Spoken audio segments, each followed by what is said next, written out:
a lot of people just think, well, they didn't want Leon to lose. Well, guys, I'm going to be honest with you. Leon wasn't losing. So come up with a different theory on why they pulled him, because that had nothing to do with it. The week is getting underway in Las Vegas, and we're going to go to our first guest of the day because he is on the ground, the man behind WrestleCon as things get into high gear this week. Michael Bochicchio of Highspots is joining us here on Post Wrestling. Michael, how is Las Vegas, and has the craziness began? Yeah, it already began. I just had to run up to the room just to get away. Just to give you an idea, my battery started at 100%, and 3 hours in, I'm already down to like 30%. So it's going to be that kind of weekend. Okay, well, we're going to be mindful of the battery life as we get a quick update from you. Obviously, so much has been focused on the Mark Hitchcock Memorial Supershow this coming Thursday. Can you just tell us a little bit about what this last week has been like for you? An unfortunate setback with Leon Slater, but also a lot of attention on the show as well. Has this been one of the more tougher lead-ups to a Mania Week show when you are dealing with different promotions and such? Well, the majority of the problems certainly aren't related to the who's the main eventing the Mark Hitchcock show. That was a little hiccup, but we got through it, and I want to thank everybody that lended their help. Speedball, Kevin Knight, Tony Khan, for kind of like pulling us out of a bad situation. But most of what I deal with on a day-to-day basis has to do with the vendors, the hotels, the travel. Those are the issues that really, for me, take up most of the time. But obviously, most of the attention happened because Leon Slater got pulled, and it was unfortunate because I'm a big fan of Leon. This whole match was started because Leon and Ricochet share the same agent, who is a friend of mine, somebody I work with all the time, and the whole goal of this whole match was to make Leon Slater kind of a made man. Every WrestleMania weekend, aside from what happens with WWE, there's always a few people that really increase their profile by having really tremendous matches, and Leon was certainly slated to have that this week. If this match is kind of like, tell me just a bit about like the process that you have to go through when you're dealing with performers with different companies. Like, my understanding was like, all the channels, they were all checked off. Everyone agreed. But like, what's the process? Like the first step of getting something like this? Well, that's what made this one such a frustrating experience, because this wasn't a situation. A lot of people just think, oh, well, you're a WWE weekend. Of course, they have the ability to kind of control those things. We didn't have the guys announce this match and then, management's now surprised. We went directly to Leon's boss. We went directly to Ricochet's boss. We told them what the finish of the match would be to protect the individuals. And I'm not going to go into more than that, but a lot of people just think, well, they didn't want Leon to lose. Well, guys, I'm going to be honest with you. Leon wasn't losing. So come up with a different theory on why they pulled him, because that had nothing to do with it. The match was cleared. The finish was cleared. Both guys were very excited. We obviously were excited. We understood how unique it was to have a match like this on this type of show. And then, unfortunately, circumstances changed. Leon got pulled, and we had to make the changes we did. Can you tell us, how you found out that Leon would be pulled? Who it was that actually informed you? The internet. Oh, is that so right? There was no heads up. Dave Meltzer originally reached out, saying, "Hey, I heard that this match might be pulled. Do you have any ideas about what's happening?" And I did not at that time, honestly. And then circling back, I asked Ricochet and Leon's agent to follow up. He talked to Mr. Silva, confirmed that was the plan. Then I started talking to Brian Myers, because I knew Brian was going to be in a similar situation with his match with Nick and MJF. And, and then at that time, he had no clue this was coming down the pipeline. And then, of course, about 24 hours later, he got the information as well. So there was no official communication with TNA about this decision? The first communication I got directly from TNA was about 2 hours before their pay-per-view this past Saturday. Mr. Silva sent me a text saying he'd like to communicate. But that was after we had changed the match, replaced the match. Wow. Okay. And have you had I still haven't spoken to him. I told him, sure, call me anytime. Yeah, I responded. I said, yeah, call me anytime you have time to talk, and I have not heard from him again. So. And how do you read the statement that TNA put out about partner conflict? Certainly, it doesn't take a whole lot to deduce. Many suspecting this is ultimately a WWE decision. I mean, was that made clear to you in any way, or are you just going off the statement that TNA put out? The statement they put out is the only communication I had. I don't believe. Here's my theory. I don't believe WWE really, with all the stuff that they have going on. Do you really think Ricochet, Leon Slater was on their radar? Do you really think so? Do you think that's what they? Do you think that's what their mental capacity is in the biggest week of their year? They're worrying about that match. I guess the question would be, if this was ultimately TNA's decision, why did they agree to it at the beginning to begin with? I personally, if you're asking me, I think Carlos got upset that AEW ran on a Thursday, hurt their ratings on that particular Thursday when they went head to head, and then everything changed for him. That's my opinion. Listen, Carlos, I understand he has partners he has to answer to, and maybe WWE has more involvement than we ever thought. But Carlos could also say to WWE, guys, listen, I gave my word on this particular match, and I'd like to be able to follow through with my word, because this wasn't they did the match and then I found out about it. This was, I gave clearance on this match. I knew Leon was going to be made a special performer as a result of this match. Listen, say what you will about Ricochet. If Ricochet is motivated and he wants to work with you, you're going to have an unbelievable match. It's just how it goes down. Ricochet is that good. If Ricochet decides he wants to make Leon Slater during that match, Leon Slater is getting made in that match. So. Yeah, I think everyone would have looked at that like, listen, if this is your new policy, fair enough. But this match was announced. People were excited for it. People bought tickets for it. Let the match that we agreed to go through. And then after WrestleMania, this is the new policy in place. And everyone is on the same page. And how would you argue with that if you're one of the partners?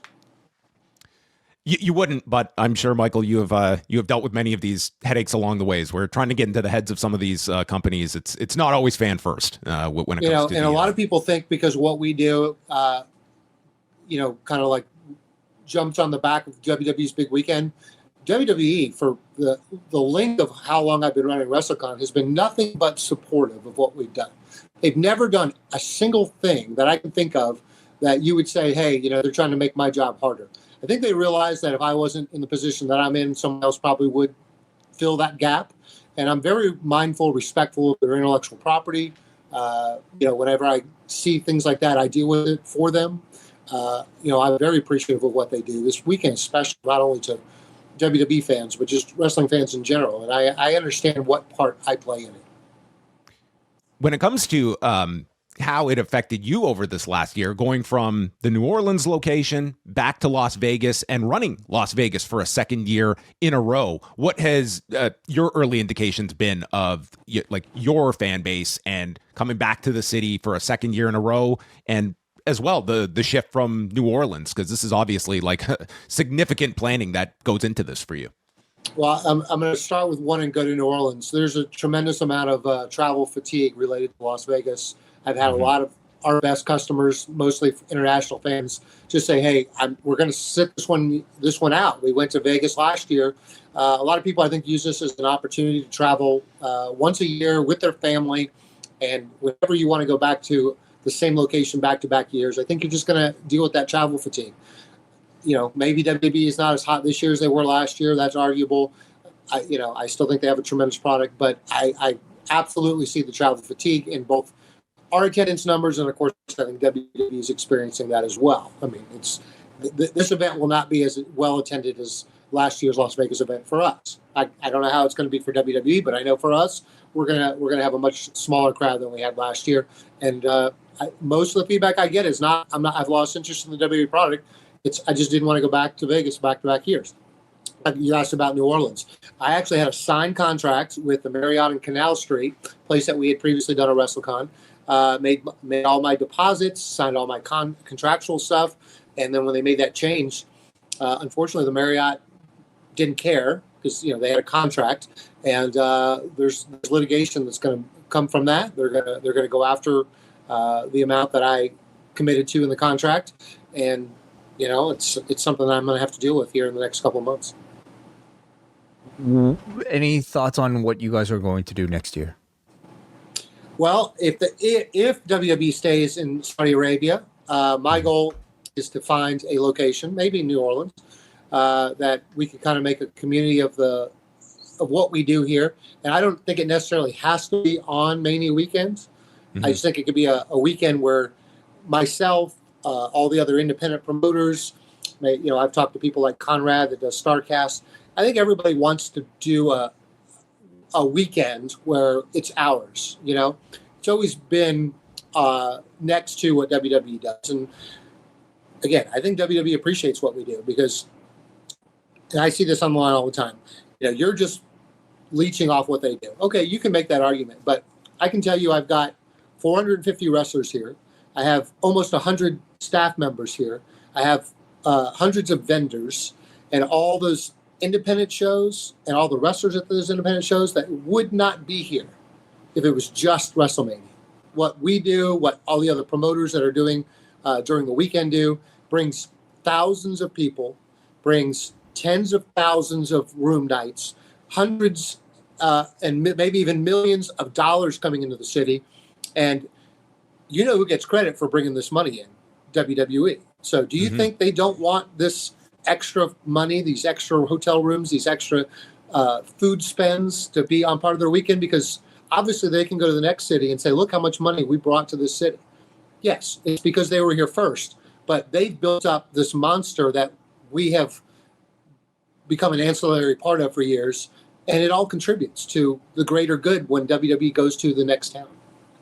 It always, is something that gets brought up to me, and we always hear it. Just in light of that recent kind of a blackout period in Vegas that was lifted, of a lot of people that will travel to the host city, and they're not going to WrestleMania, but they're going because it is like the wrestling Woodstock for that week, and it's all the surrounding events, and it is one where, they look for a closed circuit location or a bar to watch WrestleMania at. Yeah, a lot of people go one night, maybe not two. They go, they're going to go to a bar for the other night. It's absolutely what happens. How have you felt like the shift to like 2 nights of WrestleMania? Like, have you seen, like, now that it's been several years into this experiment, has it made any kind of difference in terms of like the demand each year and the people that are traveling, making it a more attractive vacation for people when you have the 2 nights? I initially hated it because, we do our events around WrestleMania. So now to have 2 things that you have to work around made it a little more difficult.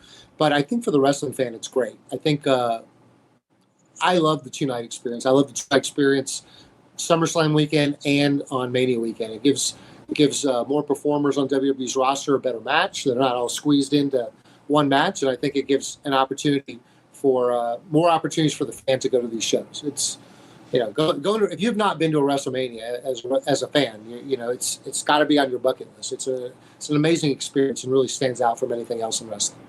Do you ever take in WrestleMania? Oh, absolutely. Yeah, I've been to many. Will you be going this year? Well, if I do, it'll have to be on Saturday because on Sunday we have to move our convention out, unfortunately, by 5 o'clock. So while you're enjoying night 2 of WrestleMania, we'll have it on a screen, but we're literally loading out of our convention because, there's somebody new moving into this hotel space, I'm sure, Sunday night. But I don't have my tickets yet, but, it's one of those things. Usually WrestleMania is something I'll go kind of at the last minute. Well, as I hear on WWE programming, tickets are still available for both nights. So, Michael, we want... One of the great things about having these expensive ticket prices is you could always, and I tell all fans this, is you don't have to go buy your tickets directly. You go to StubHub about an hour before the event, and you're going to pick your seat and pick your price. So... That's a true veteran speaking there for WWE ticket buying. Well, Mike, I want to thank you very much for taking some time out of what's going to be an incredibly busy week for you, but all information can be found at WrestleCon.com. They're setting up shop at the Horseshoe Hotel Thursday through Saturday, and literally hundreds of people booked at the convention, and of course the whole collective series of shows that'll be streaming on Triller TV Plus. It's a huge start part. Tomorrow. If you're in town tomorrow, the wrestling shows actually start on Wednesday. So that's right, Wednesday. Wednesday, they all kick off. So all your information can be found at WrestleCon.com. Mike, thanks so much for jumping on with us. We wish you all the best this week, and perhaps you score some great last-minute tickets.